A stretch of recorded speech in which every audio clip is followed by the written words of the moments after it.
am yr cyflwyniad caredig a diolch yn fawr Iwan a'r trefnwyr am y gwahoddiad i siarad. Gobeithio bod chi'n gallu gweld y sgrin a bydd y sgwrs yma chydig bach yn llai uchelgeisiol na sut i greu planed, sef modiwl i'r flwyddyn gyntaf yn Aberystwyth. Be dwi'n gobeithio sôn amdano prawn yma yw canlyniadau prosiect sydd wedi bod ar waith gen i a chydweithiwr i fi, sef Stephen Tooth yn yr adran daearyddiaeth yn Aberystwyth, ar y cof am llifogydd a sychder yn y Wladfa. Ac mae'r prosiect wedi cael ei ariannu gan y British Academy, yr Academy Brydeinig i ddechrau chydig flynyddoedd yn ôl, ac wedyn gwaith pellach wedyn wedi cael ei gyllido gan y cyngor Prydeinig, felly dyn ni'n gwerthfawrogi hynny'n fawr. Ac erbyn hyn, dyn ni hefyd yn cydweithio gyda Brifysgol Patagonia yn Rhelew, yn enwedig gyda Gabriel Cales, ond gobeithio gael sôn chydig bach am hynna tua'r diwedd. Felly, lle dwi'n dechrau gyda'r gwaith yma yw edrych tua'r dyfodol a tuag at yr effeithiau newid hinsawdd. A y syniad yma bod maint ac amledd tywydd eithafol yn mynd i gynyddu yn y dyfodol. Ac felly, mwyn trio mynd i'r afel ar newidiadau yna, a'r stormydd, a'r llifogydd, falle sy'n mynd i ddigwydd yn amlach, os modd i ni ddysgu o'r gorffennol, os modd i ni edrych ar sut mae cymdeithasau wedi delio gyda'r digwyddiadau eithafol yma mwyn dysgu ar gyfer y dyfodol. Ac o fewn daearyddiaeth ddiwylliannol, mae yna lawer o ddiddordeb erbyn hyn yn y cysylltiadau yma rhwng cymdeithas, diwylliant a thywydd a hinsawdd. Discourses about the relationship between local weather and physical objects and the relationship between local weather and cultural practices. Felly sut mae'r tywydd a'r hinsawdd a diwylliant yn dod at ei gilydd. Ac wedyn, yn ddiddordeb i fan hyn yw siwr mae'r cof am llifogydd a sychder yn dod o'r rhan o gof cymdeithas a diwylliant. A siwr wedyn mae modd defnyddio hynny edrych tua'r dyfodol i baratoi ar gyfer hyn dyn ni'n mynd i wynebu oherwydd newydd hinsawdd. Y cysyniadau o atgofion cynaladwy am llifogydd neu sustainable flood memories a gwybodaeth leig neu lay knowledges mae daearyddwyr fel Lindsay McEwen wedi cynnig fel themau. Ac yng Nghymru, wrth gwrs, dyn ni'n gyfarwydd gyda y cof am ddŵr yn enwedig o fewn ein diwylliant ni trwy bethau fel y cof am dryweryn, ond hefyd cof am ddŵr mewn cyd-destynau eraill. Ac i fi, oedd dysgu am brofiad y Wladfa yn ddiddorol oherwydd o'n i'n gweld efallai fel enghraifft o addasiad cyflym gorfodol a lled ddiweddar i amgylchedd eithafol. Hynny yw bod bod y gladfawyr wedi cyrraedd arfordir dwyreiniol Patagonia i'r amgylchedd lled gras yma ac wedyn wedi gorfod addasu. Felly dyna oedd y man cychwyn i'r prosiect yma gyda'r prosiect yr Academy Brydeinig i ddechrau. A'r amcanion oedd edrych ar ganfyddiadau hanesyddol a chyfoes am eithafion hinsoddol yn y Wladfa, trwy edrych ar ddeunydd archifol, llythyrau, adroddiadau papur newydd, nofelau, peth barddoniaeth hefyd, a nodi falle'r prif ganfyddiadau hanesyddol yn cael eu cofnodi yn yr archifau hynny. A dwi'n gwybod bod yr archifau hynny yn problematic o ran bod nhw mond yn cynnwys rhai safbwyntiau. Oedden ni hefyd wedyn eisiau dadansoddi safleoedd cof yn Patagonia, amgueddfeydd, mannau coffau ac yn y blaen, i weld siwr oedd eithafion hinsoddol yn cael eu coffau yn swyddogol. Ac wedyn hefyd cyfweld â siaradwyr Cymraeg yn y Wladfa i siarad gyda nhw am sut oedden nhw'n gweld eithafion hinsoddol ar amgylchedd heddiw. Felly, o ran ffynonellau yr archifau, wnaethon ni edrych ar lythyron, wnaethon ni edrych ar wahanol gyfrolau oedd yn casglu llythyron at ei gilydd, adroddiadau papur newydd, hunan gofiannau fel rhai John Daniel Evans a W.M. Hughes ar lannau'r gamwy, a fel gael llynyddiaeth, ond hefyd adroddiadau amgylcheddol, hanesyddol oedd ar gael yn Sbaeneg hefyd. So jyst i roi blas i chi o'r rhai o'r dyfyniadau oedd oedden ni'n gweld yn ddiddorol. Llythyr yma gan William Jones yn 1865 yn sôn am ei siom wrth gael y wlad ddim yn cyfateb i'r hyn oedd wedi darllen amdani, ac yn sôn am natur lled gras y tirlun, yn yw bod na ddim dŵr croiw, mond beth sydd yn sefyll ar ôl glaw, a bod yr amgylchedd yn drag wahanol i'r hyn oedd yn gyfarwydd ag yng Nghymru ac yn y Bala yn benodol. Wedyn, llythyr gan Lewis Jones wedyn yn 1870 yn sôn am llifogydd, a'r effaith y llifogydd ar gnydau, bod nhw wedi colli gwenith gyda'r llifogydd ac ddim wedi gallu hau, ond bod nhw'n paratoi hau gryn lawer yn awr. Yn sôn hefyd bod nhw wedi colli gwartheg a llawer o dau, ond yn gorffen ar y nodyn positif yma, hyn i gyd mae pawb yn gysurus a chalonog. Ac wedyn, Eluned Morgan wrth gwrs wedi sgrifennu yn helaeth iawn am llifogydd mawr 1899, yn sgrifennu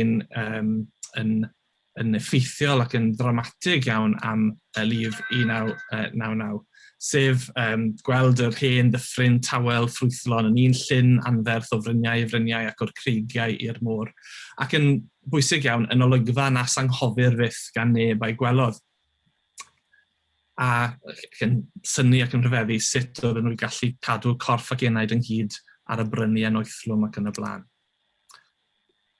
Wedyn, o'n i'n hoffi'r darn yma hefyd, darn o lenyddiaeth gan Lewis Evans, nath ennill cystadleuaeth lenyddol yng Nghapel Moria, yn sôn am y Wladfa yn ei chyfwng presennol ac yn disgrifio'r llifogydd, llifogydd 1899, mewn termau diddorol iawn, yn cyfeirio at gantref gwaelod yr enghraifft, cyfeirio at seithenyn,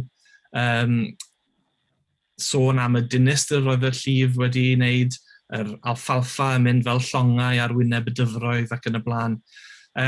Ac tu ar diwedd wedyn yn sôn am cymharu yr llif fel i inspector of nuisance, yn sgubo popeth o'i flaen. Ac wedyn o ran barddoniaeth, mae'n gerdd gan James Peter Jones, gorlifiad awr y weddi, lle mae'n sôn am y glaw yn pistyllu dros farglod fy nghell a rhy'r hen gamwy i'w glywed o bell, a'r llif fel yn ddidostir, fel cawr ac yn y blaen.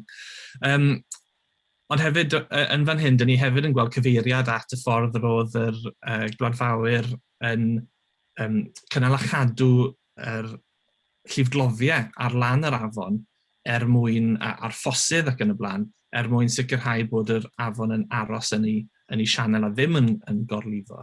Felly mae hwnna'n elfen bwysig iawn o ymwneud y gwladfawyr gyda'r afon a gyda llifogydd. Mae hwnna'n sôn yn benodol am llifogydd yn 1923, dwi'n meddwl. Wedyn, nôl at Eluned Morgan, wedyn yn ei chyfrol gyfaill hoff, yn sôn am, eto mewn ffordd, mewn geiriau dramatig iawn, un o'i lu mawr ef, enghraifft, a eto yn sôn bod y dyffryn yn un llyn mawr o fryniau i fryniau. Mae hwnna'n ddiddorol o ran dearyddiaeth y llifogydd yma, bod yr dyffryn cyfan mewn ffordd yn cael ei lenwi yn y llifogydd mawr yma, yn cael ei lenwi o un ochr i'r dyffryn i'r llall. A mae hwnna'n, dyn ni'n gweld hwnna yn aml iawn yn rhai o'r ysgrifeniadau estynedig am y llifogydd, yw bod pobl yn gwybod lle fysa'r llifogydd yn dueddol o ddigwydd neu'n debygol o ddigwydd. A hwnna wedyn yn enghraifft o'r wybodaeth leig yma am lifogydd oedd wedi cael ei ddatblygu yn y Wladfa dros y blynyddoedd. A wedyn, nes i fwynhau sgwrs Rhiannon yn fawr iawn am Irma Hughes de Jones. Mae Irma hefyd yn gweld yr afon yn gorlifo, Ond yn ddiddorol iawn eto o ran y wybodaeth leig yma, wedi datblygu oherwydd, mae'n siŵr bod hi'n byw ar y fferm ar y dyffryn, bod y gwaddod ffrwythlon yn dod gyda'r llifogydd oedd yn cyfoethogi y tir wedyn. A ni'n gweld hwnna'n gyfeiriad diddorol iawn. So, sôn am Bryn Williams hefyd yn ei awdl am Batagonia o 1964. Sôn yn benodol eto fan hyn am yr sychder a natur gras yr tirlun. Crastyr yn llosg gristyn, er enghraifft, a llwch gwau oedd y llwch gwyn, yn creu darlun negyddol iawn o'r tirlun cyn bod y gwaith arloesi yn digwydd, y gwaith o greu y rhwydwaith dyfrhau. Wedyn, ar ôl i'r gwaith mawr yma o newid y dyffryn gael ei wneud, mae'n sôn am achamwy mwy ym mhob man yn werth wlad fel gardd Lydan. Felly mae'r wladfawyr wedi dod fan hyn ac wedi newid, os liciwch chi, yr amgylchedd oedd yno cynt. Dyna'r darlun mae Bryn Williams yn ei greu. Dwi'n meddwl, un o'r cyfrolau mwyaf diddorol yw Arlanau'r Gamwy o ran llifogydd, oherwydd mae yna 4 pennod gan W.M. Hughes yn ei gyfrol, sef gorlif, gorlif arall, gorlif eilchwyl a gorlif eto, dwi'n meddwl, sef yn disgrifio llifogydd 1899, 1901, 12 a 14, dwi'n meddwl. A yn y benod gyntaf, mae'n sôn am daeth i'r golwg yn y gorlif hwn ymdrech y dyfroedd i deithio hyd y llwybrau arferau deithio hyd fynd gynt. Eto, datblygiad y wybodaeth yma ynglyn â lle ar y dyffryn oedd yn mynd i lifogi a'r ddealltwriaeth o geomorffoleg y dyffryn a sut oedd hwnna'n effeithio'r llifogydd. A wedyn, eto, iaith ddramatig, disgrifio'r llif fel angel, marwolaeth, yn dinistrio bopeth ffordd y cerddau. Ond wedyn, yn y benod nesaf, mae'n sôn, ni wnaeth am y llifogydd nesaf 1901, ni wnaeth ond ychydig ddifrod yno, gan y dysgasau'r preswylwyr wers y llif cyntaf ac ail adeiladu ar y bryniau cyfagos ymhell o'i gyrraedd. Felly awgrym o ryw addasu yn fanna. Ond wedyn, mae W.M. Hughes yn awgrymu wedyn yn gorlif eilchwyl, a oes modd osgoi'r gorlifoedd yn Dyffryn Gamwy ei hun, gellir gwneithio'r llawer yn y cyfeiriad hwn drwy lanhau gwely'r afon o goed syddedig ac ynysoedd a thorri'r trofeidd. Y disgrifio yr gwaith o newid sianel yr afon mwyn cadw y dŵr yn y sianel a atal y gorlif. Because be ddigwyddodd yn y pen draw oedd adeiladu argau yn ddechrau'r 60au. Ond eto, datblygiad yma o ddealltwriaeth ac wybodaeth leig o be fysa'n gallu datrys y problem o lifogydd falle yn y tymor byr ac mewn ardal benodol iawn. A just ambell i enghraifft arall falle yn sôn am yr llif 1899 yn sgwennu gohebwyr yn sôn ynghylch Grawn Cymru bod dyddiad llifogydd 1899 yn ddydd a gofir yn hir ac yn sôn cymharu y llif gyda llif 1878 ac eto yn disgrifio'r llif mewn ieithwedd flodeuog iawn. Ac yn sôn hefyd, eto i ddatblygu'r wybodaeth leig yma, y ffaith bod yr afon ar y tir uchaf o fewn y dyffryn, hynny yw, mae'r afon wedi codi uwchlaw lefel y gorlifder sydd o gwmpas. Ac felly, pan mae'r afon yn gorlifo, mae'r dŵr yn aros ar y gorlifder am fisoedd ac bosib iawn blynyddoedd hefyd os di llyfr W.M. Hughes yn gywir.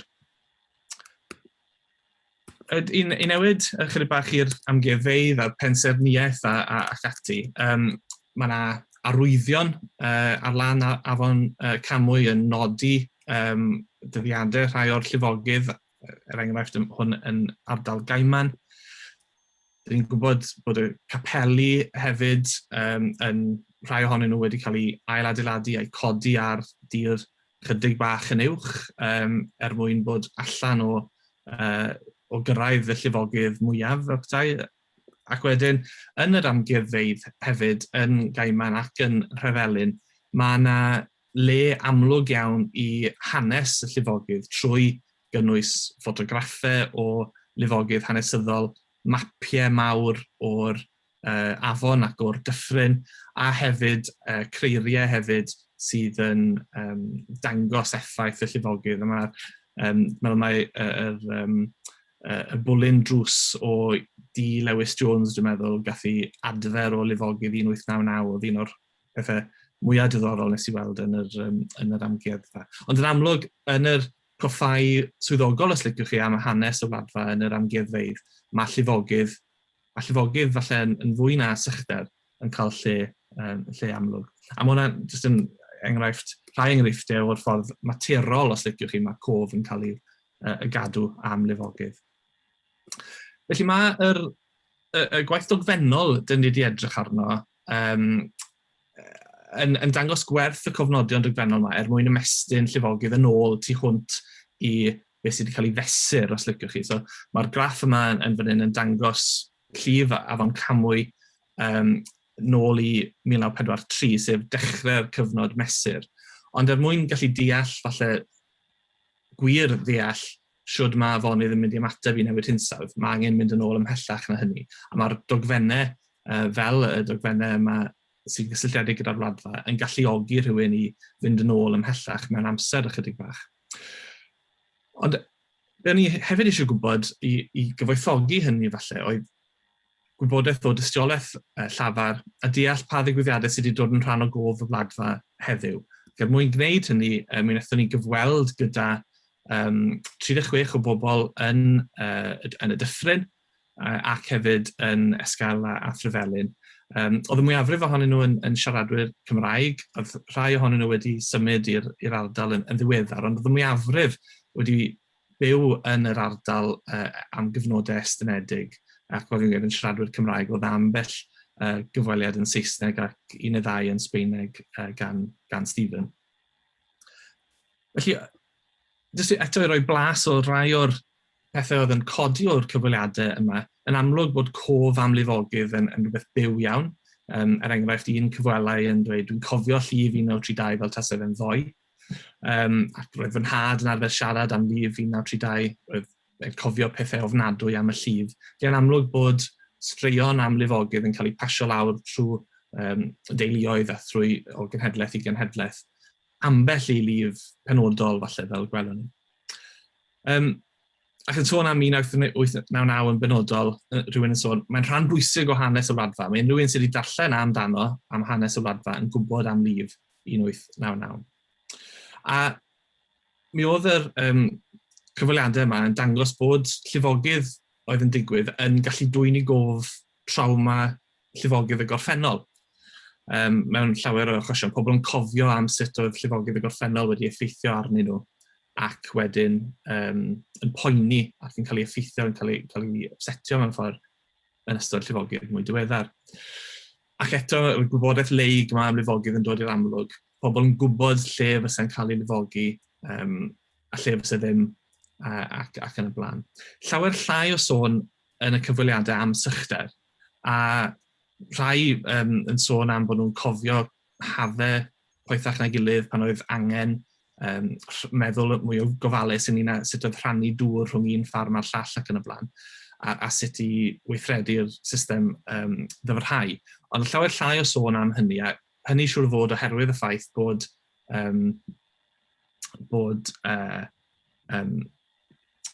sychder yn fwy estynedig falle na llifogydd. Llifogydd yn ddigwyddiad penodol iawn, sychder yn tueddu fod dros gyfnod hirach, ac felly falle ddim yn gwreiddio ei hunain yn y cof mor gryf.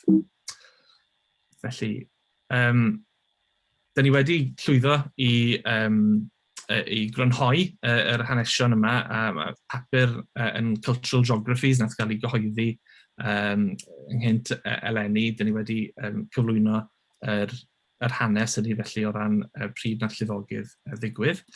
A jyst yn sydyn, ac dwi'n gwybod amser yn mynd yn ei flaen, mae cof yn sicr am faint llifogydd, am llwybr y llifogydd, yn aml yn cael ei gymharu gyda llifogydd y gorffennol, a nifer fawr o effeithiau a sgil effeithiau, fel enghraifft gofod symud i'r bryniau i fyw methu teithio o le i le, ymfudo i ardaloedd eraill o Batagonia ac yn y blaen fel canlyniad mewn ffordd i rai o'r llifogydd yma. Mi oedd yr ymateb cymunedol i lifogydd yn ddiddorol. Oedd llawer yn sôn am yr gwaith yma o garthu ffosydd treinio, o weithio trwy gydol y nos yn erbyn y llif, a hefyd ailgodi llifgloddiau. Ac yn ddiddorol iawn, oedd rhai o'r cyfleoedd yn sôn am pan o'n nhw'n blant, bod gyda elfen o nostalgia am y gwaith yna, oherwydd o'n nhw'n dilyn i rhieni allan yn y nos yn trwsio llifgloddiau ac yn y blaen, a bod e'n hwyl iddyn nhw fel plant oherwydd falle oedd nhw ddim yn gyfarwydd neu ddim yn gwerthfawrogi yr perygl falle ar y pryd. Ond bod y gwaith cymunedol yna dros amser wedi cael ei golli oherwydd bod cyfrifoldeb wedi symud i asiantaethau llywodraeth i ddreinio a moderneiddio y system. A dwi'n edrych ymlaen yn fawr at sgwrs Fernando Fori ynglyn â hynny hefyd. Mi oedd lai o bryder falle ynghylch llifogydd oherwydd effaith yr argae, yn enwedig yn y genedlaeth hŷn, oedd wedi profi y llifogydd hanesyddol mawr hynny. Mi oedden nhw'n gweld yr argae fel achubiaeth rhag y llifogydd mawr. Ond oedd pobl iau wedyn falle'n cofio llifogydd fflach lifau, flash floods ma'n digwydd rhwng yr argae a y môr, wrth bod glaw lleoliedig iawn yn digwydd rhwng yr argae a'r môr, ac o hyd yn creu llifogydd. Llifogydd falle oedd ddim mor fawr ar gorffennol, ond dal yn creu trafferthion felly. A mae'n bwysig falle nodi bod llif 2004 a yn sicr llif 2004 ddim wedi effeithio ar ardaloedd gai mewn athrolew gymaint oherwydd falle yr argae. Na i sgipio dros hwnna, jyst i orffen gyda'r casgliadau yma falle. Be sy'n rheoli pam bod rhai llifogydd yn cael eu cofio a rhai'n cael ei anghofio i raddau. Enghraifft, 1899 yn cael ei gofio gan lawer iawn o bobl, wedi cael ei basio mlaen trwy'r cenedlaethau ac ati, ond llifogydd diweddarach o gwmpas yr un amser ddim wedi cael ei cofio. Os na rhyw fath o drothwy, ac os yw'r llif o ran ei faint, neu ei hyd, neu'r effaith personol neu gymunedol yn codi uwch ben hynna, a dyna sy'n golygu bod y llif yna'n cael ei gofio. A mae'r cof yma mewn llenyddiaeth greadigol, sy'n rhywbeth diddorol iawn, dwi'n meddwl. A wrth gwrs, mae eisiau nodi fan hyn, dyw'r gwaith ni wedi gwneud ddim yn ystyried falle cof am lifogydd a sychder o fewn cymunedau eraill, ac yn enwedig felly yn cymunedau brodorol, hanesyddol a chyfredol y Wladfa. Mae'n siŵr faint o amser sydd gen i ar ôl, ond dim lot mae'n debyg. Ond jyst i bwysleisio bod na wahaniaeth yn y cof falle am lifogydd rhwng y dyffryn a chymunedau'r Andes. Cymunedau'r Andes ddim mor ddibynnol ar ddyfrhau, o bosib yn profi mwy o lifogydd ond llai o faint falle, ond bod y cymunedau hynny yn gwybod am lifogydd y dyffryn a'r gwaith dyfrhau oedd wedi digwydd yn y dyffryn. A jyst i orffen i nodi bod yr afonydd yn dangos ymatebion ffisegol i'r gwaith sydd wedi cael ei wneud arnyn nhw dros yr 100 o flynyddoedd diwetha, a'r effeithiau yn debyg i'r rai sy'n cael ei gweld mewn rhannau eraill o'r byd.